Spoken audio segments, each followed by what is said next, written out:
Hello दोस्तों, आज हम बात करने वाले हैं जो हमारा 10th क्लास का जो फर्स्ट लेसन चल रहा था उसके 8 पार्ट की। तो हमने लास्ट पार्ट में पढ़ा था मौर्य वंश के बारे में। हमने मौर्य वंश के बारे में पढ़ लिया था और फिर जाना था कि शुंग वंश है वो नया वंश है वो आ जाता है। तो आज हम बात करेंगे शुंग वंश के बारे में। तो पहले तो देखते हैं कि शुंग वंश का उदय किस प्रकार से होता है। ठीक है, तो देखो हमने पढ़ा था कि जो मौर्य वंश का जो अंतिम राजा होता है वो कौन होता है? बृहद्रथ। बृहद्रथ होता है, ठीक है, अंतिम राजा। तो इसका एक प्रधान सेनापति होता है, कौन होता है? पुष्यमित्र शुंग। पुष्यमित्र शुंग इसका प्रधान सेनापति होता है।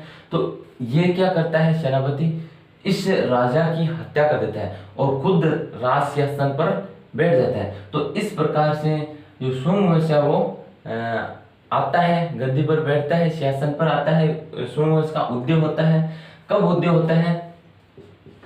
185 ईसा पूर्व में शुंग वंश का उदय होता है। ठीक है, तो देखते हैं शुंग वंश का जो कार्यकाल रहा था वो कब से कब तक का रहा था। वो रहा था 185 ईसा पूर्व से लेकर लगभग 73 ईसा पूर्व तक रहा था। ठीक है, तो 185 ईसा पूर्व से लेकर 73 ईसा पूर्व तक रहा था। 185 ईसा पूर्व में शुंग वंश का उदय हो जाता है। ठीक है, और यहाँ पर बृहद्रथ की हत्या के साथ ही मौर्य वंश का भी अंत हो जाता है और शुंग वंश का उदय हो जाता है। ठीक है, तो देखो जो शुंग है वो उज्जैन प्रदेश में रहते थे। उज्जैन प्रदेश में रहते थे और इनके जो पूर्वज है वो मौर्य राजा थे उनकी सेवा करते थे। ठीक है, तो पहले ये उज्जैन में रहते थे और पूर्वज इनके जो मौर्य वंश के राजा होते थे उनकी सेवा करते थे। तो पुष्यमित्र शुंग का हम कार्यकाल देख लेते हैं पहले।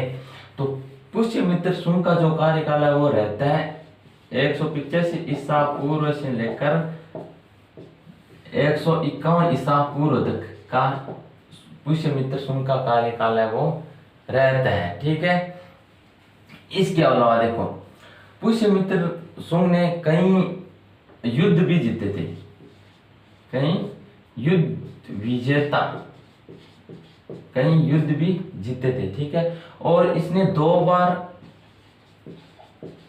अश्वमेध यज्ञ भी किया था। ठीक है, पुष्यमित्र शुंग के बाद में प्रमुख जो राजा आते हैं उनको देखते हैं।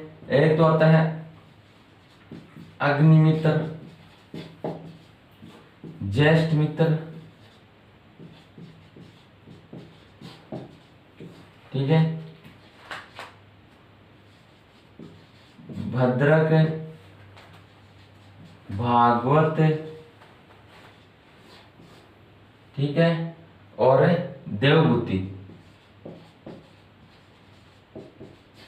तो ये प्रमुख जो राजा आते हैं पुष्यमित्र शुंग के बारे में, शुंग के बाद में। ठीक है, जो देवभूति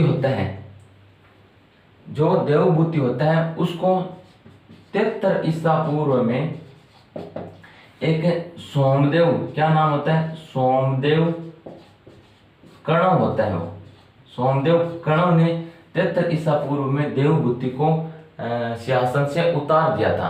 ठीक है, तो यहाँ पर क्या हो जाता है? शुंग वंश का अंत हो जाता है। तो 10वीं की बुक में, 10वीं के सिलेबस में शुंग वंश के बारे में कुछ ज़्यादा नहीं दिया गया है, इतना ही दिया गया है। देखो कि शुंग वंश कब अस्तित्व में आया था और संस्थापक कौन था, और इसके बाद में कुछ नाम है इनके प्रमुख जो राजा हुए हैं। ठीक है, और कि पुष्यमित्र शुंग के बारे में कुछ जानकारी दी गई है, जैसे युद्ध विजेता था और 2 बार अश्वमेध यज्ञ किया था। ठीक है, तो इतनी नॉर्मल सी चीज है। ठीक है, इसके बाद में एक नया वंश आएगा जिसकी बात हम नेक्स्ट क्लास में बात करेंगे, जिसका नाम है सातवाहन वंश। ठीक है, तो उसकी बात हम अगली क्लास में करेंगे।